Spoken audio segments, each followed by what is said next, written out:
is what it is. It's Double or Nothing. Came and went down. There was a whole lot of contractual issues, conflict of other shows. Took you back to the 80s. It's TSK here to come with AEW's Double or Nothing. It's the whole group. They're doing their thing. They're out here showboating. It's what they do. It's Rob, it's DC, it's Harold. Another great AEW show. Another great Double or Nothing, setting the standard for what's going to come in July, which is hopefully everything we've ever dreamed of. But we'll get there when we get to July. We're not going to talk NXT or any of the other stuff. We're here just to do the Double or Nothing, and it's going to hit. It's going to hit hard, especially how we love to run down AEW. So real quick, sometimes we just jump right on into it. This one I want to get the feels. We literally, quite literally before I hit the record button, we're talking about this top AEW show, top 5, or maybe just, one of the best Double or Nothings. Personally, I felt this is one of those sleeper shows. When you look at the card on paper, you're just kind of like, I don't know. I just don't know. But when the show actually went down, it was like, holy shit, okay, this is good. Pretty good. And it was good. It's good. Yeah, banger after banger after banger. Hey. Just kind of slowly built as a card. I think it's going to go down in history as one of those shows that, on paper the card was That. It was a meh card. It really was. And that's not knocking. It's not a knock. You can have a great pay-per-view and a card. Again, every company in history has had it. I think as history goes on, I think this will be one of the better ones. Agreed. I think we're all in the same boat. It had nothing. The build up, the card itself did not give it any justice. I mean, you had a thrown together tag match like just FTR versus an announcer and Daniel Garcia. You don't think much of it? We'll get into it. Definitely into that one. You see Mark Briscoe, maybe not the diehards, but for the kind of casuals, the kind of diehards, you see Mark Briscoe on the card and you're doing this. You're just waving it off. Don't ever fucking do that again, by the way. Yeah, don't wave off chicken ever in your life. Never ever. And then a random buffer match that we kind of really didn't need to see, but we got anyway. Again, we'll get into it. This show had something for everyone, and that absolutely includes, believe it or not, the Mercedes Moné fans. Because believe it or not, and I say this all the time, maybe it's a fucking pay-per-view thing. Maybe she's like every good football team or basketball, any good sports team. They show up when it counts. And when it counted was in this opener against Jamie Hayter for the Owen Hart Foundation Cup Tournament Final. DC's, I love this. This is why I love doing this. I promise you guys. This is why he's already shaking his head. He's sweating at the fact of what's ready to come spewing out of him. And trust me, I will absolutely give him a spotlight. But work rate, solid, not over the top. It worked well. Jamie Hayter looked good. Mercedes looked competent. But again, there comes a point in time where I can praise so much, but I have to come back down to reality.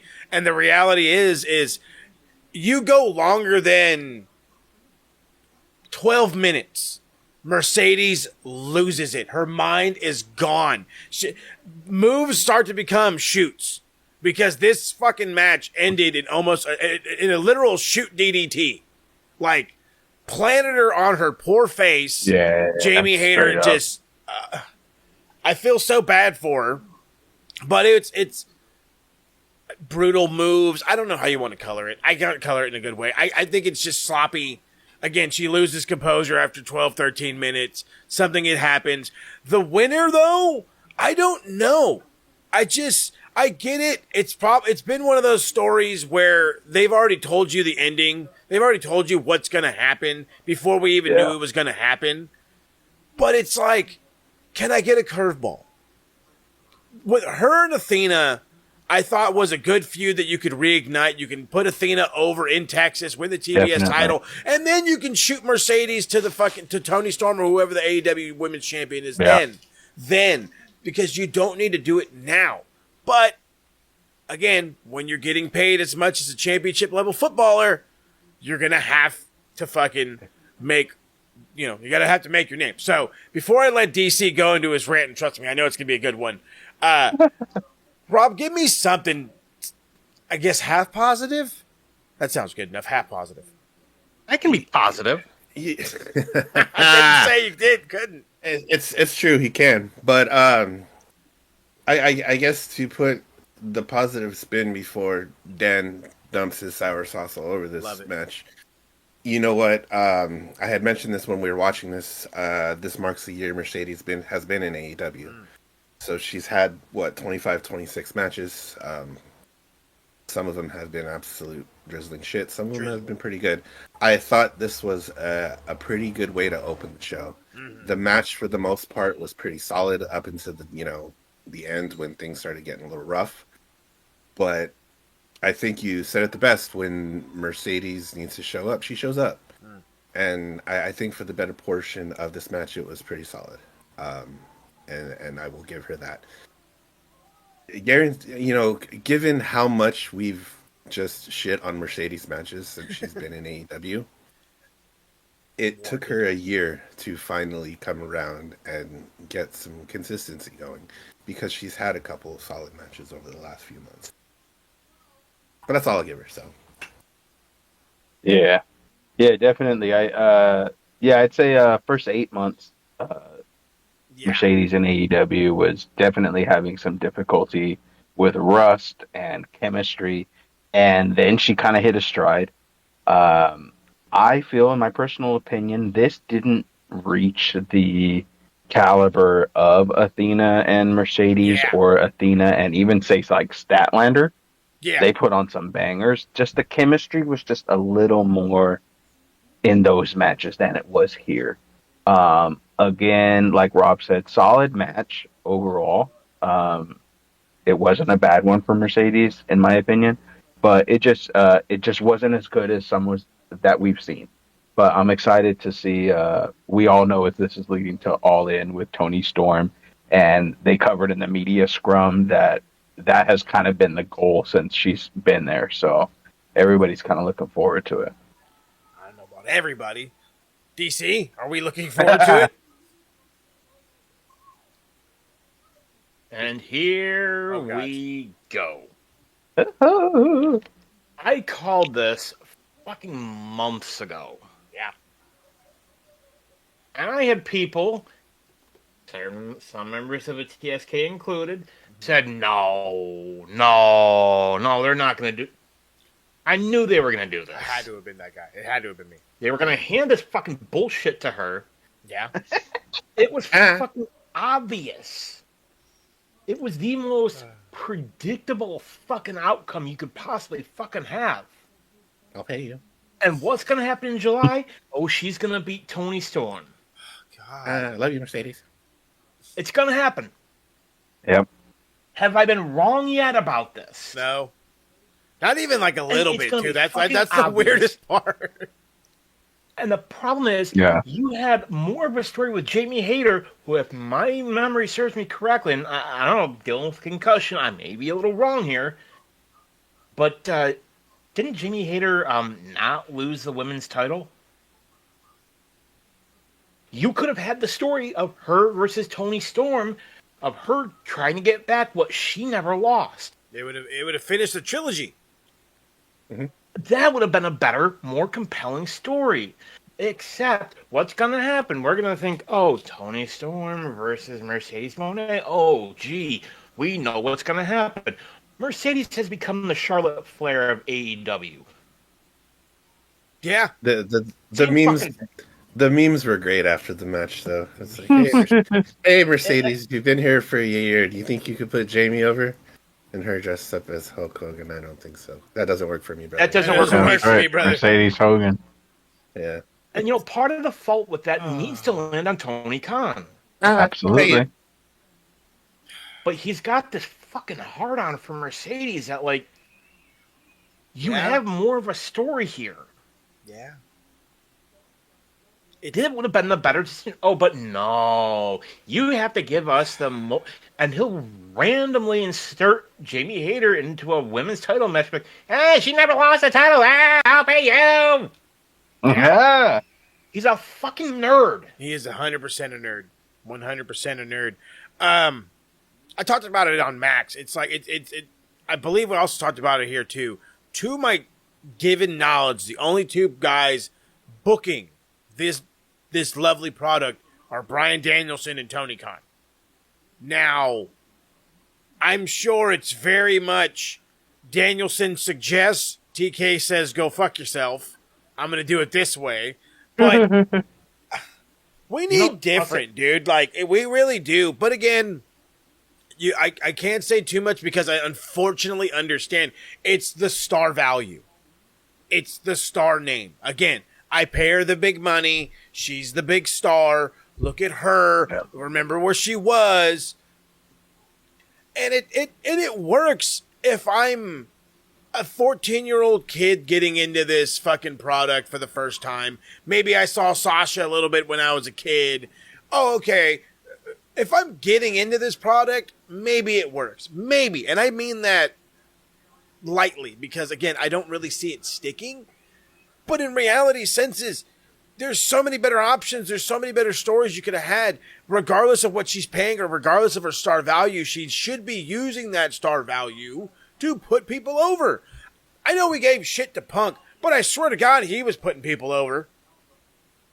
So, well, I mean, he was also putting people through torment and all the other shit, but that's a different topic. Oh, glass. That's in the river. Real glass. Are we really going to put Mercedes at the same instance as Punk, though? Because Punk is a lot older than Mercedes. Mercedes ain't that far in her career yet. I don't know. I expect a little bit more professionalism. But then again, as DC stated, it could quite possibly just be pure management. It could be just pure management. Absolutely. But, I mean, that's Tony Khan's prerogative right there. And then that's, like DC said, that's where he deserves all the critique on that. There we go. Because he's ultimately gonna be the bottom line on that. The problem here, and to boil it down in the most simplest of terms, handle it. And I'll say it, Mercedes Moné, Sasha Banks, whatever you want to refer to her as, she's an incredible talent. There's no denying that. Yeah. Does she probably have some form of creative control? Probably. Yeah, but yeah. But at the end of the day, it took, I believe it was President Eisenhower said, the buck stops here. Hey. It's Tony Khan. At the end of the day, Tony Khan is the one. And he is what a wrestling mark, he is what happens if a wrestling mark had their own company. Absolutely. Is he really booking to what the fans want, or is he booking to what he wants? And is that any different than what Vince used to do? Hey. Results are different, yes. But Vince booked the show that he wanted. Is Tony Khan doing any different? I think the difference is Tony Khan is at least delivering in match quality, whereas Vince really wasn't. Vince used to. Used to, for sure. Will Tony Khan get to that point? I guarantee you. I'm sure. I believe that. I'm sure of it. I mean, this 6 years of Double or Nothing, if I'm not mistaken. The ultimate problem. This is the seventh one. The seventh one. There. The ultimate problem here with him, and this is the noticeable difference. That too. With AEW from then to now. Back then, AEW was the alternative to Vince McMahon. True. Now that Vince isn't there, whole lot of Vince behavior. That's for sure. The mask is off, and he's who he is. I do the whole mic drop. Step it up, Tony. If it wasn't on a stand, but I mean, you got a fucking killer point, absolute killer point. But I don't know how to feel about this one. I didn't hate it, but FTR, with Stokely Hathaway. I'm going to rant about that in a second. Against Daniel Garcia, Nigel McGuinness with Daddy Magic. First and possibly only positive note, I want to look exactly as in shape as Nigel McGuinness is, however old he is. Okay? That guy has a goal. He's you know what I mean? He's a goal in my future. Other than that, I cannot stand Stokely Hathaway with FTR. They feel so awkward. It's just fucking weird. They're trying to overly push that they're heels, even though they know how to be heels. They could be the same heels they were in NXT and make you fucking hate them.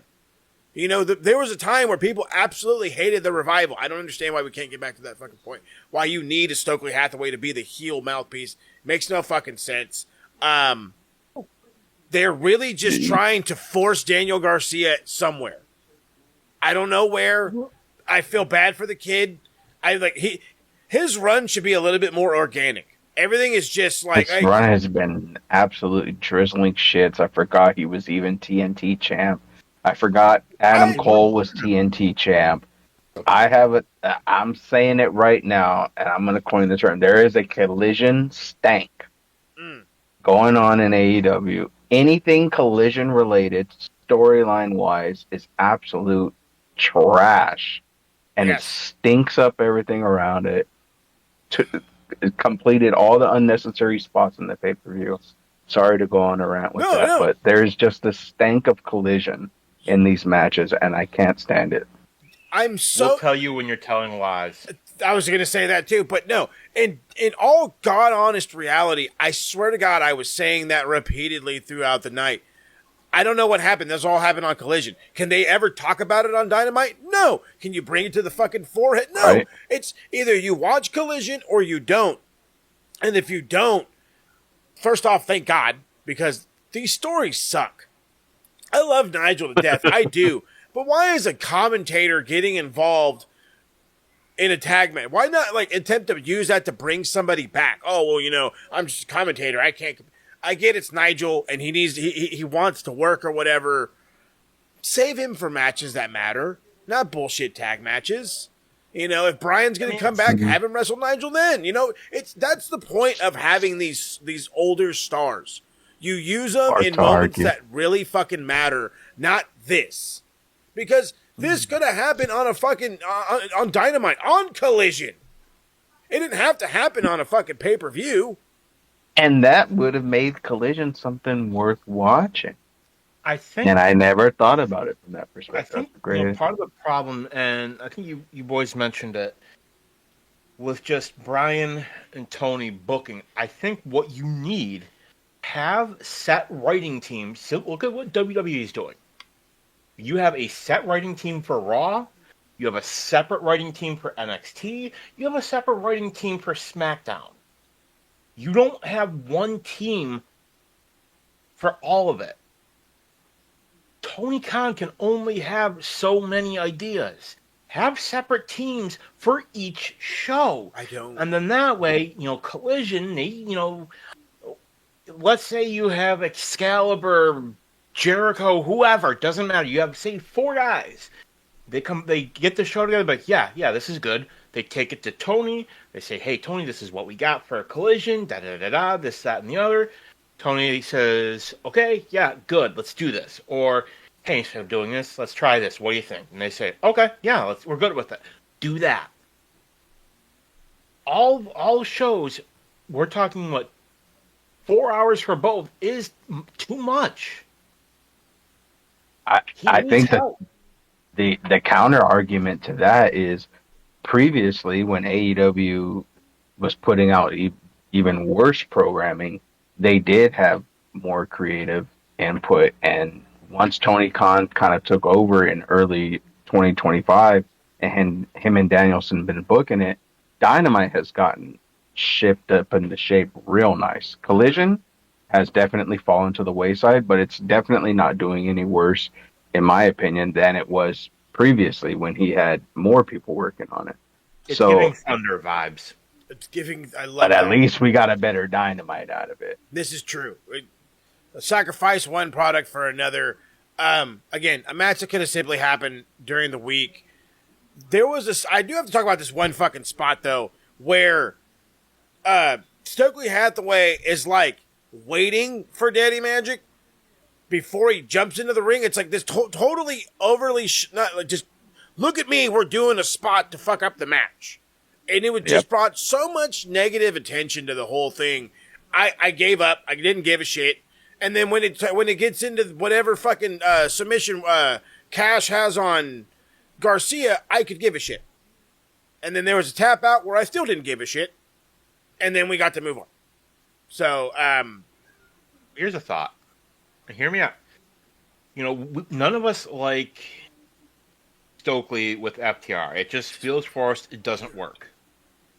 It's so weird. What about turning Daniel Garcia heel and putting Stokely with him?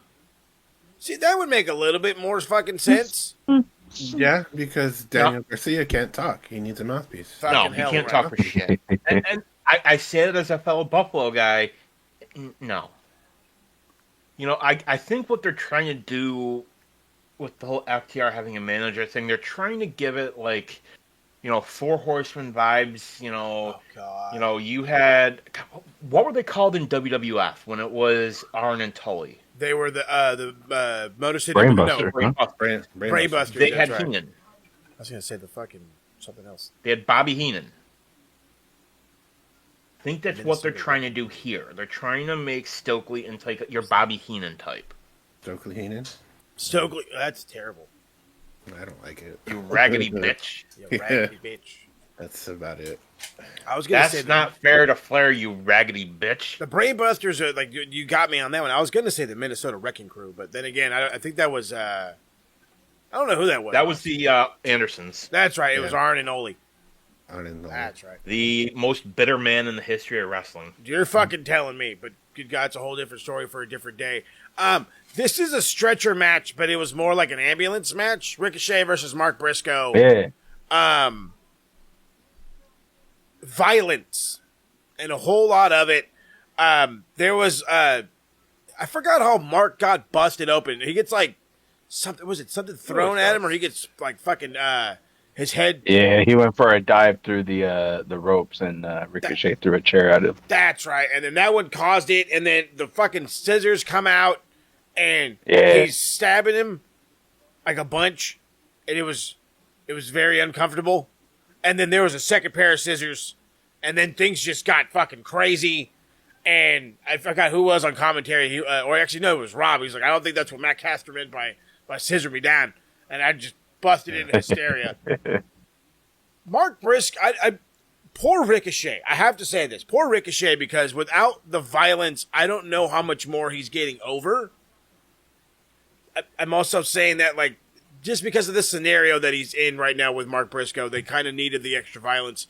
Regardless, Mark shined for me. This was one of those matches where Mark outdoes everybody in any way possible, and he did just that. He still lost. He still lost, but yet he was still somehow more high flying than the high flying Ricochet. He was somehow more violent than the violent, scissor stabbing dude. You know what I mean? He just and he was less bald. I have to bring that up. He was less bald. The disinfectant cleaning of fucking Ricochet's head, I thought was a brilliant spot. Personally, I thought they should have used Windex. It would have made a little bit more sense. But to get into the end of it, Ricochet wins by literally throwing Mark Briscoe into the back of the ambulance, flipping him the bird, sending him off. I enjoyed it. I had fun. It made no fucking sense, but I had fun. Yeah. Served its purpose.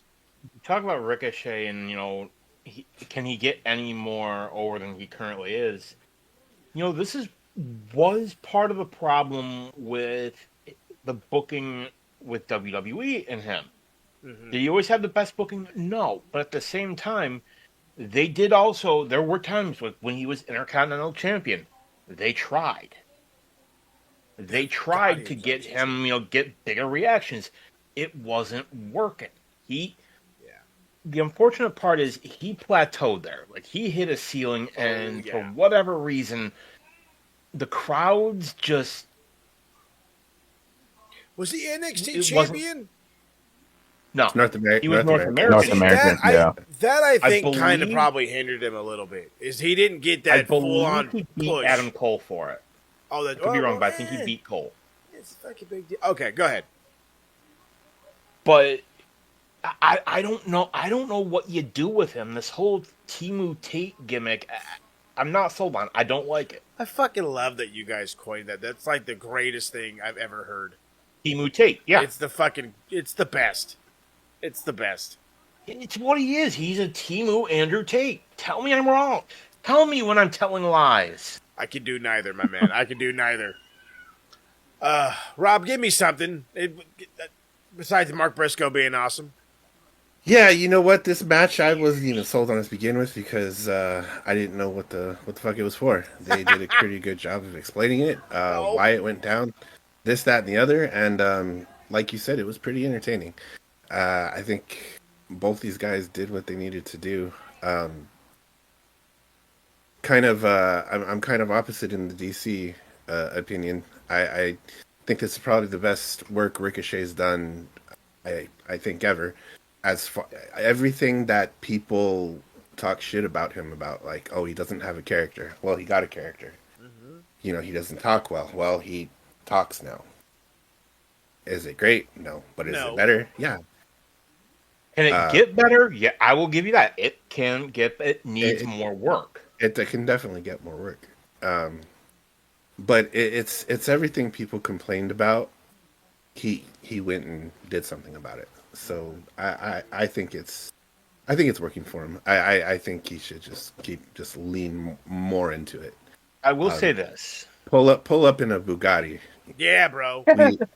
We over on Deep Into the Heart of Wrestling, we actually got a copyright strike on TikTok for mentioning Andrew Tate. So hopefully we don't get one. Yeah, we did. I actually appealed it and we got it removed. But we refer to Andrew Tate now as the Bugatti Man. So Bugatti Man. I think Ricochet has to step up his Bugatti Man and just lean into that shit. And I'll just say this, I think when you look at the Vince McMahon stink that's been on Ricochet, that doesn't wash off very quickly. No. Mm-mm. No. And I would love it if he would lay off some of the Twitter bullshit, which he hasn't done. He hasn't done that in a bit. It's been a couple days. Mm-hmm. A couple days. Leave that shit alone. You don't need to do it. Folk, it's going to take time, but I think he can get there. Just needs a little bit more work. Give him the time. That's it though. But that's been the beautiful thing about Ricochet. At least he's evolving, whether it be as little or as big as some other people are thinking. So, but again, it's an improvement. The stink is coming off. I still think he should join the Elite. That's just me. I'm thinking you have him with the Bucks. It's a killer. It's a killer. But I wouldn't have a problem with that personally. Yeah. There we go. Then I can see it. TK, make it happen. However, don't ever put this kind of shit on my fucking pay-per-views ever again. The Hurt Syndicate against the Sons of Texas, Dustin Rhodes and Sammy Guevara. Another match that could have happened on Dynamite or Collision. Piss break. It's just the second piss break of the night. The thing that killed me about this match is the immediate fucking collusion already with the Hurt Syndicate. 1 minute, fucking MJF's trying to give Shelton Benjamin the ring, and Bobby Lashley's like, "What are you doing?" "I'm trying to help you guys fucking win." "No, we don't do that shit." But you hurt people. Okay, whatever. White chocolate, stand down. And then maybe 5 minutes later, they're on the outside. MJF's getting ready to get involved, and Bobby Lashley chews his ass again. "What are you doing? I told you not to get involved." "Okay, well, I want to help you win. I want to hurt people." "Oh, you want to hurt people? All right, cool. Well, watch this." And he spears the dude through the thing. I'm so fucking lost. And then the match just ends. Because, like, why? I mean, I get it. I don't get it. That's a lie. I can't say I get it because I don't get it. I'm I'm so lost. Do you want MJF in the Hurt Syndicate? Do you not want MJF in the Hurt Syndicate? Do you know this guy is flying around the world right now wearing the Hurt Syndicate hat, just waving at people? Fucking as giddy as can fucking be? I think there's got to be a bigger ends to the means here. It was reported. Really? It was reported Hammerstone was backstage last night. Oh yeah, baby. So nice. Just nobody else see that. What's coming? I'm still leaning. I'm still leaning on the dynasty reforming. We get Hammerstone, Holiday, and MJF against Lashley, Benjamin Shelton, and Cedric. Cedric is a free agent. Not for long. Bro, hit fast forward. Hit fast forward. Do you have anything to add before we skip this? Or whatever's left of it, I should say. He's fucking looking down in the crowd. All right, let's get into something that absolutely slapped. First off, I say it like this because, in my personal opinion, there's been like 3 or 4 really, really good quality Okada matches to Okada's per actual quality. This one was one of them. Kazuchika Okada versus Speedball Mike Bailey for the Continental title. Speedball has quite literally hit the ground running with no shoes. No shoes. I fucking love this guy. Since he's got here in AEW, I've been clamoring for this kid to get here for years. I remember, we were just talking about this though, as we were watching the show. I remember watching him when he would show up, I think it was WCPW, in a gi with the fucking Star of David, his biggest fuck on the back of it. And everybody was just a little curious. If you knew about him, you were excited. If you didn't, you got excited fast because it was this martial arts based guy that not only was fast and powerful, but his moves looked cool. You know what I mean? Like, it was like, who the fuck's doing this shit? This fucking guy is. Oh, I want to know more about him. And then I swear to God, he disappeared for like 3.5 years. But 6 years. 6 years. 6 years. Oh, God. He was banned from the U.S. for 6 years. Oh. Sure was. That's just the world's worst fucking thing ever. Glad he's back. And he's fucking making up for lost time. That is for damn sure. Okada for 5 minutes is going to he's going to be in first gear. I'm sorry. He's not giving a fuck. And then something in the match kicked up and he's like, oh, okay, you can go. Let's do this. And he maybe like fourth gear, which, you know what? That's damn good for me. This was probably like a G1 quality match if you really wanted to put a quality stamp on it. I loved it to the point where the people loved it, I should say, to the point where there was dueling chants, there was Okada chants, there was chants for Speedball. We're waiting for the ultimate dropkick because this is the best spot of the whole fucking night. Speedball looks like he's getting ready to hit his moonsault knees to the stomach as he's in midair, not even fully upside down, but he's looking at the ceiling. Giant 6'3" Okada stands up and somehow times it perfectly to not only hit this drop kick to perfection, but kick him right in the face. Right in the fucking face. Just the timing and precision by Okada is just consistently outstanding. The crowd goes bananas. It's when he hits the drop kick, hits the Rainmaker as flush as can be. Just an incredible finish. Okada, obviously, is going to retain the Continental title as we head into July against Omega. Wow. Just wow. Like, this is when we talk about the quality of AEW matches. This is the ones where we rant and we rave, and then you have to go out of your way and watch it. Oh, this is it. This is it right here. So it's just outstanding. I can't say any other words. Yeah, I mean, really, this match just got put together only a couple of days ago, and I know people were just kind of scratching their heads, like, "What?" It's just like, no, trust me, bro. Watch this match. It's gonna be quality. I mean, there's been a story, some kind of a story build up to it, but this match is going to fucking slap all the stars out of orbit. Mm-hmm. Easy fiber. Yeah, I had some guests over, and first couple matches, they're extreme casual fans. Not they were just kind of like, this is fake wrestling. Oh, what's going on here? You watch that By the pro Ricochet wrestling? match, mild interest. Oh, the scissors. Oh, this is wild. What's going on? By this match, invested. Love it. By this match, they had gotten to the point of, okay, I'm seeing what's going on here, and I want to see what happens in this match. And everybody in the room was cheering for Speedball. It was fantastic. Very enjoyable match. Love it. DC, anything to add? No? See, when DC's speechless, that's how you know it's quality. That's how you know it's quality. No sour sauce. No. I love it. When it's the sweet stuff, it's the best stuff. He dumped it all on Mercedes. That's why. Oh, good God! I can smell it over here. However, Rob, you should know. I always got some in the back. Always got some on reserve. He does. This though, let me get some reserve, a rematch, whatever. I don't care. All I know is I enjoyed it for the quality. I enjoyed it for the story, and damn, because I'm a man, I enjoyed it for the ending. Timeless Toni Storm versus Mina Shirakawa for the AEW Women's Championship. I swear to God, nerds on the internet kill me because they swear up and down Mina can't work. They swear up and down Mina's this, she's that. All she is cleavage.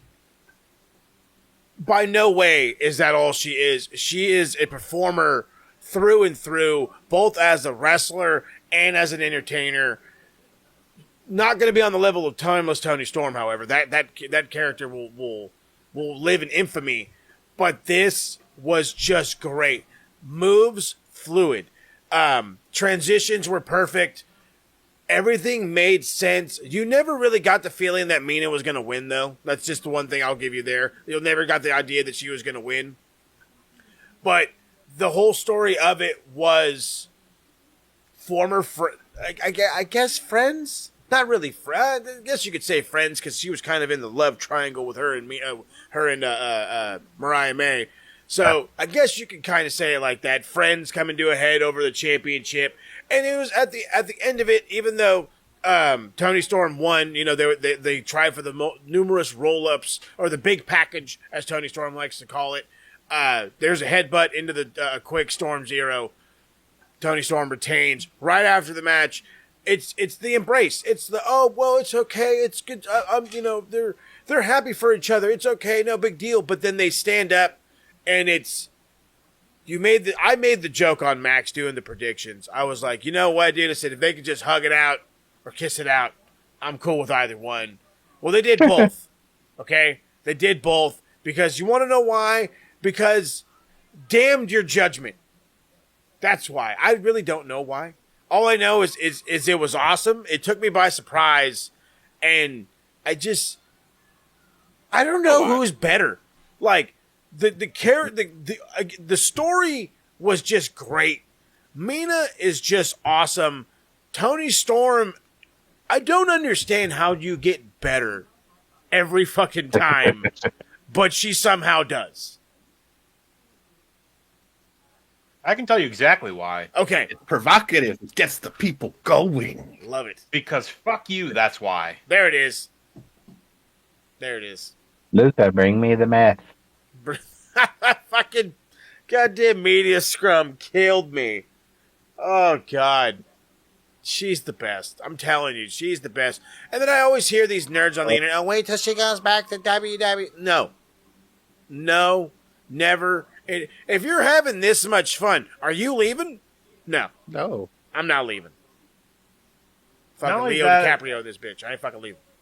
With TKO and all that bullshit, I honestly don't think the timeless gimmick would work there. I really don't. No. And that's me being middle of the road. There are some gimmicks that will work. Like, there are some AEW stars gimmicks that would work in WWE. There are some WWE gimmicks that would work in AEW. And then vice versa, there are ones that won't work in the opposite company. Mm-hmm. And you know what? Here's the thing, folks. That's okay. Mm-hmm. That's okay. Hey, speaking of gimmicks working in WWE, has anybody seen Ricky Starks? Ricky Saints? Yeah. Is he still on TV? Yeah. He's North American champ still, ain't he? Yeah. Yeah. He's kind of being overshadowed by Joe Hendry and. Yeah, I just say there's a little focus. I can see what you're saying there. I was just curious. Again, Little focus loss. We could say that about a lot of fucking people that left AEW to go over there. I mean, like, Egon Page. That's one. Jade Cargill. That's literally my go-to is Jade. It really is, because it's like she had it all in AEW, and I fucking mean that when I say it. She had it all, and now she's a little better than hanging out in the back at catering. I mean, that's just my opinion. But I was gonna say, how do you think DMD is gonna transfer over to WWE? Because you know it's coming. That's why she's been off TV. Yep. I don't think it's gonna work. I mean, at least she can work. I don't think WWE is gonna put up with their bullshit. I was just gonna start with that. I was like, she's a lot of drama. She got that bullshit. Yeah, she's got her quality when it counts. She can wrestle when it counts. She can talk no matter what. I just don't know if she's gonna be. I hate having to do it, but that's a bigger spotlight. Okay, let's just be frank here. It's a bigger spotlight. I don't know if she's gonna hang. That's just brutal honesty. If and when it goes down, and I do mean the if part, and when more emphasized on that. This, though... To answer your question, though... Go ahead, please, before we how it's going to work. If you look at Punk. I don't want to. Look at and I'll be honest. Look at the bullshit he caused in AEW. Oh, it was a whole bunch. I think they let it be known to him when he came back to WWE. They said, look, this is not going to fly here. No. We'll pay you. Just no, it's... pay the people. We'll, pay you. You gotta do the random. Play the game. You play the game. So, realistically, I think when Britt Baker does sign, and it's gonna happen. I think she'll do NXT first. It'd be wise. I think that's the ceiling. I think she'll do well. I think she'll do well in NXT. But they let her. You know, they kind of already have their Britt Baker. They have JC Jane. Yep. So, I mean, she's not doing herself any favors. I think I called this a while ago that it was probably going to happen. I said when she and Cole split up, I said one of them's going to go back. One of them's going to go to WWE. One, yeah, for sure. Just so happens it's going to be her. Now, I think it's going to depend on, what happens, So I think she's waiting out her contract, and I would not be shocked if she goes there. She'd also do well in TNA. Yeah. I think she'd just be doing all right if she just stuck to dentistry. But then again, she's been off TV too long, in my opinion. Sure, she can come back. But then I always look at everybody in the back that's doing nothing, like the Deonna Purrazos of the world. So it is what it is. If she goes, she goes. Good luck to her. She'd go back. Again, to each their own. If they do, good luck to them. However, this is the biggest reason why we're here. Well, maybe the main event is. But this is another huge one. Anarchy in the arena. It's exactly as the name says. And it was every bit of chaos, yet entertainment, and some sweet alternative 2000s rock. Because the fucking song was on repeat. And you know what? I complained for the first 10 minutes, and then I just got over it. So, Jon Moxley, Claudio Castagnoli, Wheeler Yuta, Marina Shafir, the Young Bucks against Kenny Omega, Swerve Strickland, Samoa Joe, Powerhouse Hobbs, Katsuyori Shibata, Willow Nightingale. Whole lot of, I don't want to say cool entrances. Bullshit. Cool entrances.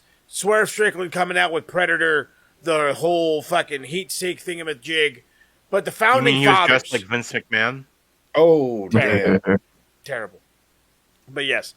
But to me, it's the Bucks, the founding fathers. Justin Roberts has this whole, Gettysburg Address.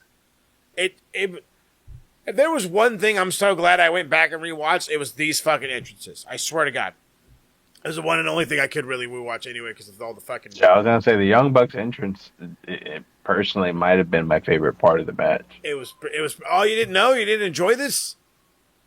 Was it too much chaos? To be honest with you, yeah, Anarchy in the Arena, these kind of matches are not big on me. You know me, I'm kind of more into ring work, Structure. So anytime there's an Anarchy in the Arena match, I know it's just going to be a bunch of nonsense and high spots, which is fine. It serves its purpose. It's in between certain matches to kind of refresh your palate a bit. Casual fans in our group were loving all the high spots and all the wildness, so it's fun. It served its purpose. It served its purpose, indeed. There was a few things that I was not the biggest fan of, and it's mainly production-wise.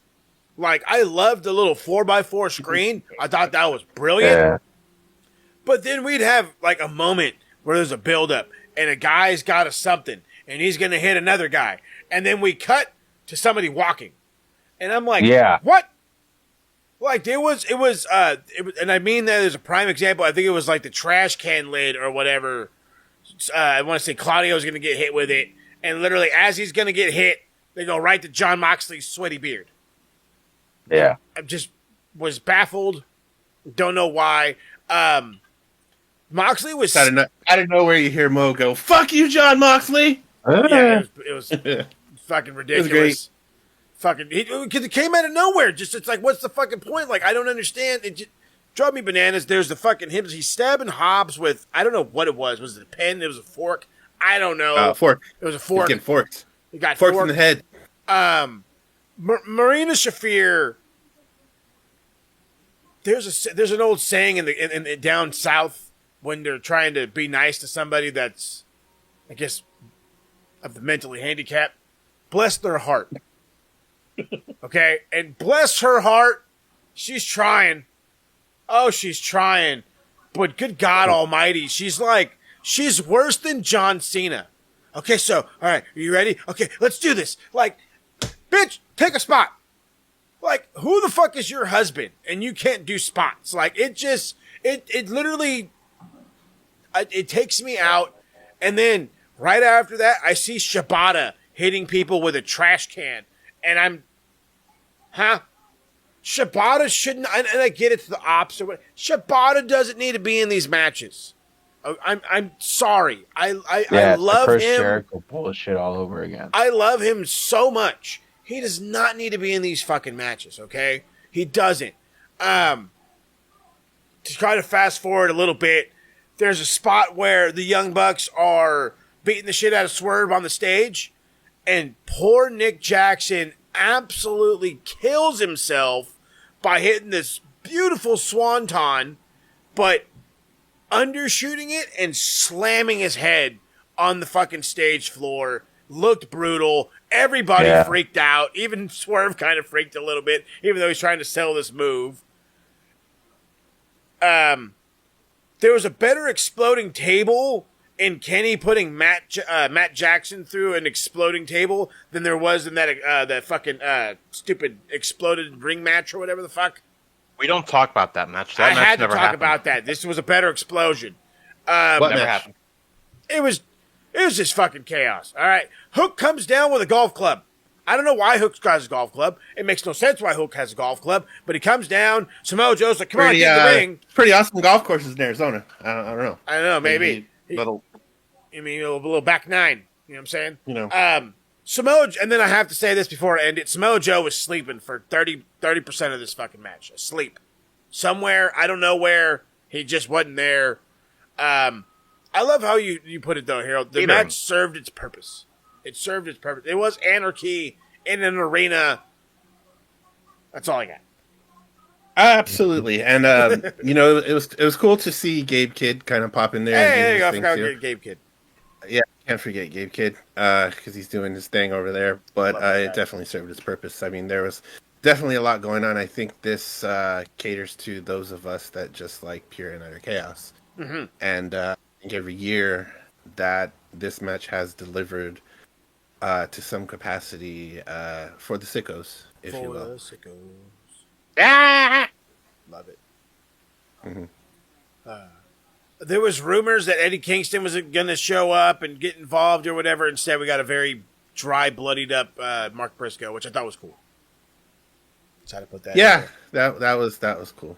He needed the violence. He really did. I was about to commit some violence myself after we got DC. You got something before I jump on? No. Okay, beautiful. It's fine. I was see how easy this is. I was a little peeved. I was a whole lot of peeved. True, he was. I don't know why we got a random 6-man. This was as random as can fucking be. Third unnecessary match of the night. Like a son of a bitch. Paragon, which is Adam Cole, Roderick Strong, and Kyle O'Reilly. That's the stupidest fucking name I've ever heard. It's that collision stank all over the match. Dumbest name ever. They have CM Punk's or Randy Orton's, or I can name like 3 other superstars that have had this theme song. They've had this recycled theme. Don't ever fucking use it again. I love Kill Switch Engage. I do. Just don't fucking do it, okay? Please don't. Get fucking rid of it. I totally forgot this was the match. Against Kyle Fletcher, Konosuke Takeshita, and Josh Alexander. The biggest reason why Mo was so pissed because it's 8:45 and we've been watching wrestling for almost 4 hours. Yeah, we are fucking old. We're tired. We're tired. We want to go to bed. I DC get it's over there in the corner. Weekend, but it's goddamn near midnight. That's past. And I'm so glad that Rob reminded me because that's the fucking reality. Is if you would have had the main event and I think they went like 30 some odd minutes in the main. If you would have had the main event end it, and we would have ended just after 9 o'clock, cool, sweet, no big deal. Yep. No, instead you fucking have to push it. It has to be 4.5 hours. Why? You know what shows used to be 4.5 hours? AWA. You know what? You know the one and only show I fucking completely shit on all over on Retro Rewind? AWA. There's got to be a correlation here. Paul told stories about that, Mo. See, I'm haunted, still haunted by it. Whatever. He's talked about that numerous times. It's fucking it's just ridiculous. Kyle O'Reilly loses. There you go. They're fucking Team Don Callis wins. Don Callis family. Whatever the fuck, I don't give a shit. Nobody gave a shit. Yeah, it's true, and the fact that Takeshita and Fletcher were there, and Mo was still pissed about it because it's so goddamn late. Yeah, it's so late. And it doesn't mean anything. Going right now, and I couldn't hit fast forward on the remote harder. Everybody was just like, "What the fuck? Why are you too doing late? This? Too much." Dial it back, brother. I'll say this. Tell me. We didn't need that much. I'm a huge fan of Kyle O'Reilly. Have been for years. Loved him in Ring of Honor.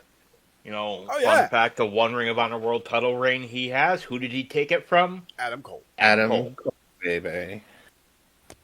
At Wrestle Kingdom. I honestly feel like they are wasting him in AEW. I'd love for Bob the Fish to come back and do a Red Dragon run. Yeah, I don't think Tony's going to bring him back, though. But that's just me. And maybe Mo.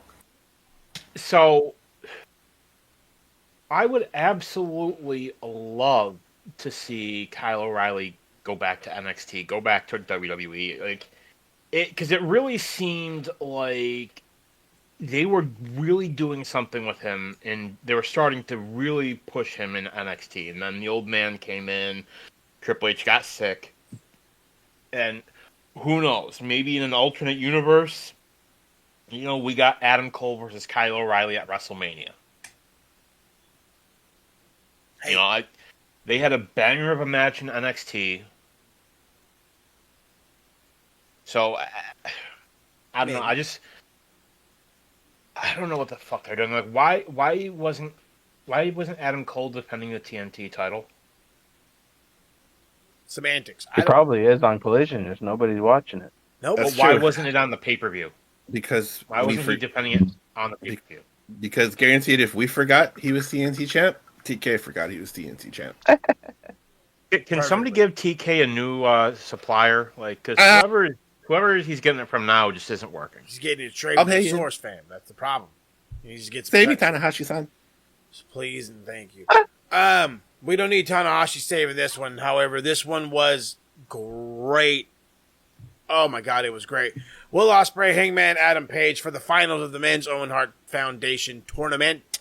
Winner not only wins this cool belt, sweet trophy, but they get to go on to All In Texas to take on Jon Moxley for the World Championship. And now the story, if you don't get it, is AEW needs a savior. It is the NWO. If you haven't seen this story, rewind to the WCW in 1995-96, and it's the same fucking thing. It's somebody has to stop the NWO. Fine. You have the young up-and-comer, the guy that put New Japan on his back when everybody else left that's in this fucking company. And he did it in reality, with ease, against the guy that was here from day one and has won it before, but has gone through this entire different journey to get back here. So it gives you this feel of shiny new toy, or the guy that was here from the beginning. And I had kept saying it has to be an original. It has to be a Darby Allin, a fucking Orange Cassidy, because I'm fucking, weirdo like that, and I just think those guys should deserve a world title at some point. But in the end of the day, I personally think it has to be Hangman. There's really nobody else, unless Kenny somehow gets involved, which I doubt it. So it has to be Hangman. I'm going to call it right now. Somehow, some way, whether there be some buckery, some fuckery, or whatever, Mox is going to retain. Then, is this in an open stadium? All in Texas, yeah. They're at the I think they're in Houston. No, they're at the Cowboy Stadium. Cowboy Stadium. Oh yeah. So you could always do something. They look what they did with Undertaker and Mania. They made it work. But I guarantee the show is gonna go out, like, you're gonna see the lights go out, and Mox is going to be confronted by Darby Allin. I don't think we see Darby until then. Maybe. He drops in from the top of the stadium. From the top of Mount Everest. From a helicopter. Of Mount Everest. I could see this kid parachute in. Helicopter. Just fucking parachute like a crazy fuck. That'd be kind of cool. I mean, it is. I don't know. I don't know. My eggs were in the Will Ospreay basket. I thought this would be the good way to get it, and then he can defend it in London at the O2 or whatever. But I think maybe they're going to spin it a different way, and he'll win it in the O2 in London if Hangman ends up actually beating Mox. So I don't know. It looks to me that way. That's always a possibility. They could spin it a whole bunch of different ways, but I've always, and I say this at every show that we do, there's always one match I always say, just go out of your way and watch it. In this one, it's about fucking time it's the main event. Go out of your way and watch this one. 6 stars, 6+ if you want to get fancy. I don't know about all that. I'll give it a 6er. I absolutely love this match. Will Ospreay can go with absolutely anybody, and he will bring the complete and total best out of you. And I don't remember the last time I seen this level of the best wrestling out of Hangman Adam Page. Violence and bullshittery, whatever the hell, all the fucking time. He's got it. As when it comes to in-ring work, this was that Hangman moment. And I'm looking back, I'm glad he won. I hope he finishes the story. I hope we can move on with AEW. But as DC said, and he's put it out there, there's a bazillion different ways they could throw us a curveball. I just kind of want to give an honorable mention, though, to the Hangman, because I think it gets overlooked, the storytelling aspect of what he does, because it's been pretty consistent over the years.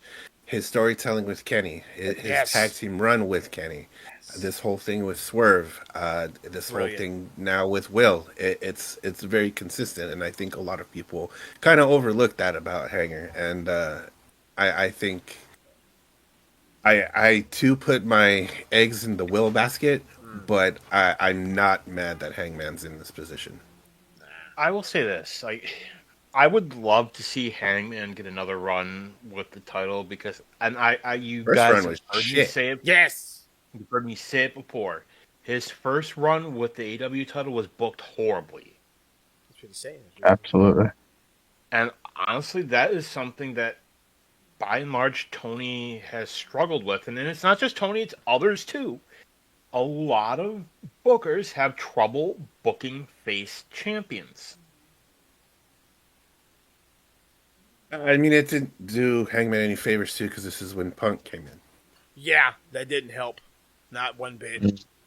But then again, DC does make a good point. It's been a hell of a lot easier to book the heel than it has been to book the face as far as AEW World Champions. But hopefully, maybe we have a plan for Hangman. I don't know. I always say this because the reality is we worry about one man and we've shat on him as much as we absolutely can today, which, by the way, has all been full deserving.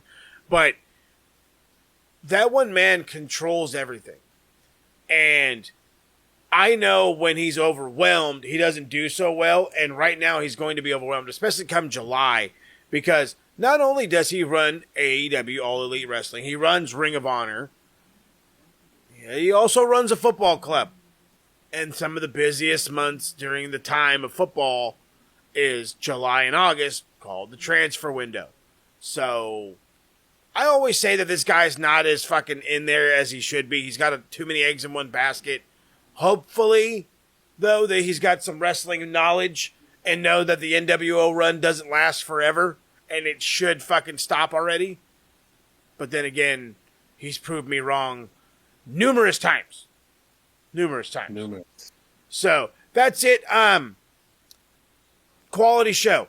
We'll do the thumbs up, thumbs down. Give me what you got. Total show rating. I'm gonna give her a 2. I enjoyed the crap out of it. There it is. Right. I liked it. What about 2? But we already know. The sauce has been poured. All right. Well, there you go. The boys enjoyed it. And the reality is it's going to be a little bit before we come back with another one. But don't trip, Tater Chip. We do have some more coming in the chamber. We have been talking about this long-awaited episode of how we, 4 crazy gentlemen, could fix AEW. And again, with such of a big gap happening between now and All in Texas, I think we need to get rolling on that one. So that's one episode I want everybody waiting and looking out for. How the TSK can fix AEW. But another thing everybody needs to be looking out for is what the boys are doing. So let's hear it. I need to know what's going on. Rob, I want to start with you because every time I turn around, it's a double prediction show. What's going down? Yes, over on Deep Into the Heart of Wrestling, we did a double predictions show. We predicted NXT Battleground, and we did Double or Nothing. We had a hell of a time predicting 2 shows at the same time. The show did go kind of long, but it's a lot of unhinged insanity that you come to know from Deep Into the Heart of Wrestling. We actually just dropped a new show today. We did a watch through of Jeff Hardy and Brock Lesnar from 2002 Backlash. The match was only 5.5 minutes or so, but there was a lot to talk about, and that's up live now over on Mike's YouTube page. Any of the Deep Into the Heart of Wrestling stuff you can find over at linktree/BlackHeartsEBD3. You got Mike's YouTube there. We got an Instagram. We got a Facebook. We got a TikTok. I don't know how much longer because we keep getting copyright strikes. Thanks, Andrew Tate. We're not on the Twitter anymore. Fuck you, Elon. We got a Blue Sky, so we're gonna try the Blue Sky and see what we do there. If you like what you see here, and we hope that you do, because we do have a lot of fun making these episodes. We do.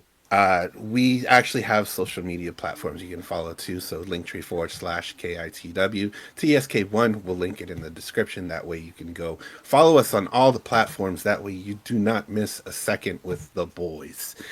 If you want to follow me over on the social medias, linktree/Hey, I'm Rob. We're getting back into some musical things. I've got some guitar covers coming up. I got 2 more coming up this week. Don't know what they're going to be quite just yet, but I just released 2. I did a Killswitch Engage song, not Roderick Strong's entrance, but I did do one, and a Daniel Caesar song. 2 songs completely opposite of each other, but nonetheless still very quality work. So go over there and check that out on my social media. Hey, he's Rob. Harold, what's the haps, big dog? We did the San Diego trip, and I've seen some other ones, but what's going down? What's in the chamber for the two Sweet Click Adventures? You know what? We got a real special one that's coming up. There was a restaurant right off of Route 66, the famous Route 66, called the Magic Lamp Inn, dating back to 1955. It was actually closed during the pandemic, and a lot of people thought it would never open again. Lo and behold, 2025, it has reopened. The TSK was able to go take a visit, check out all the old school steakhouse vibes that this place provides. Total Frank Sinatra vibe going on there. Love that. Great steak, lobster. We had the charcuterie board. We had the bow ties going. It was fancy. So come check it out. The 2 Sweet Click Adventures. If you like food, travel, anywhere in Los Angeles, Orange County, Santa Barbara, California, San Diego, as Mo mentioned. We're all over the place. Check us out. 2 Sweet Click Adventures, YouTube and Instagram, Facebook as well. They get fancy with it. DC, what's the haps? The pundit happening. I know you're doing a lot of stuff with Big Mike too. Big Mike handles a lot of other people's things, and we're appreciative of Big Mike. So what's going down with you? New format for the pundit is coming. Completely reworked everything. Scrap the old format, doing something brand new. Keep an eye out for that. Should be dropping tomorrow or Wednesday. Not 100% certain. Mike and I should be recording hopefully sometime this week. We are going to be discussing the life and times of the suicidal, homicidal, genocidal, death-defying Sab. Nice. We'll be discussing, the FMW, the ECW, the GCW, anything with a CW, even his brief WCW run. Hey. Also, you can check out the weekly review with me, Michael, and brother Paul Morales, where you can see Paul mention the shows that he did with you and your absolute love for AWA shows. No. God, no. Cannot stand him. But no, I appreciate that, and I'll use that as a perfect segue. The old school retro rewinds, something that we need to be bringing back. And you know what? When the TSK gets their channel running, which, believe it or not, it's going to be sooner rather than you think, I'm going to try to get those back up on there. So at least we have something from the archives. Definitely going to have a bunch of TSK. Going to throw some retro rewind. One day I'm going to bring it back. I swear to you, it's more work than sometimes worth. But one day we'll bring it back. Maybe we'll do old school pay-per-views again. Maybe just do it the fun way. But regardless, one other way you can catch me is each and every Thursday on the Max of Wrestling, where we cover everything that goes down. Maybe we don't go as in-depth as the TSK does, but we try to touch on all the subjects. And, getting called out for random fucking knowledge shit that I don't want to do. But, hey, I might have to find a partner and do some knowledge shit. So you can check that out on the Thursdays. And I talked about it on Max, and I've mentioned it here. Personal life is consistently hectic, but the beautiful thing is, and Rob can attest to this, summer vacation is a sweet, sweet thing. So I've got about 2 months and then an extremely shortened college schedule after this. So the the volume of videos that should be coming out for the TSK is going to ramp up. I say it now, I say it here. We're going to figure out a schedule, and we're going to try to bring you a whole hell of a lot more content. And then as you can see from all the stuff behind me, there's going to be some other stuff coming too. So you have to get a hold of us now. You have to make sure that you're subscribed and followed, not only to the boys, but to right here on the Max Wrestling, and soon enough, the Too Sweet Clean. So we will catch y'all on the next one, which again, it could be as simple as TSK fixing AEW. So wait for that one. Pins and needles you'll have to do. And for now, we bid you adieu. Too Sweet boys, and let's get on up out of here. Legends of the ring from the days of old. DC wraps it up. That's so true. Breaking down a few fans that do. From WWE to AEW fame, TS got the podcast. That's a wrap. So sit back, relax, kick it with the TSK. We're the voice of the ring, paving our own way. With these beats dropping heavy, the crowds are loud. From the West Coast vibe, a true champion is thrive. On this wild ride, TSK on the mic for that best in pride ride. In the spotlight shining bright, watch us steal the show. Bring it down now. Let that make rest debate. Then to our moment, we won't hesitate.